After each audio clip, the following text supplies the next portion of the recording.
Hello everyone, welcome to profit by India. So guys, pharma एक ऐसा sector उभर के आ रहा है जिसमें अभी टैरिफ्स तो लगे हैं। फार्मा एंड ऑटोमोबाइल सेक्टर पे ट्रम्प टैरिफ्स का एक बहुत बड़ा नया फरमान आया है, जिसकी वजह से I think you saw pharma stocks also correcting.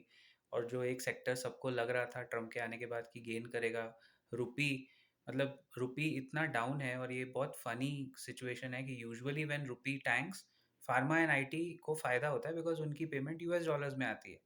But now because of the tariff, it's like कि इंडिया से यूएस में, मैं आपको बताना चाहूँगा, 28 to 30 बिलियन डॉलर्स का फार्मा जाता है। ओके, अगर इंडिया से वहाँ इतना फार्मा जा रहा है, दवाइयाँ जा रही है, तो वो दवाइयाँ तो लेंगे, उस पर टैरिफ लगाएंगे। क्योंकि मेडिसिन ऐसी चीज़ है कि यू कैन नॉट निगोशिएट कि हम इंडिया से नहीं लेंगे, रातों रात आप अपना वेंडर नहीं बदल सकते। इसीलिए आई थिंक ये एक ऐसा सेक्टर है जिसको काफ़ी दूर तक छोड़ देना चाहिए। बिकॉज अगर टैरिफ ना भी लगे, स्टॉक आपको नीचे के भाव से ऊपर रिबाउंड भी दे दे, तो भी इसमें बहुत सारी कंपनीज हैं जिन पे यूएस एफडीए की नज़र है, जो शायद वायलेशन करते हैं।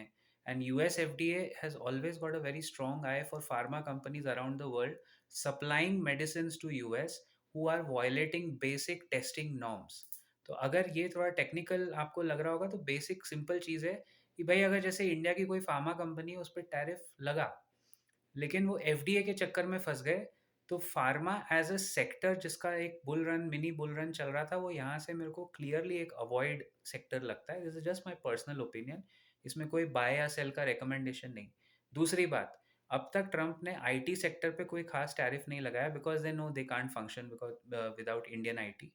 बट इस वक्त एडवेंचरस होने से अच्छा है कि बाजार के मोमेंटम को समझना चाहिए और उसके हिसाब से ही अपने कार्ड्स आगे खेलने चाहिए।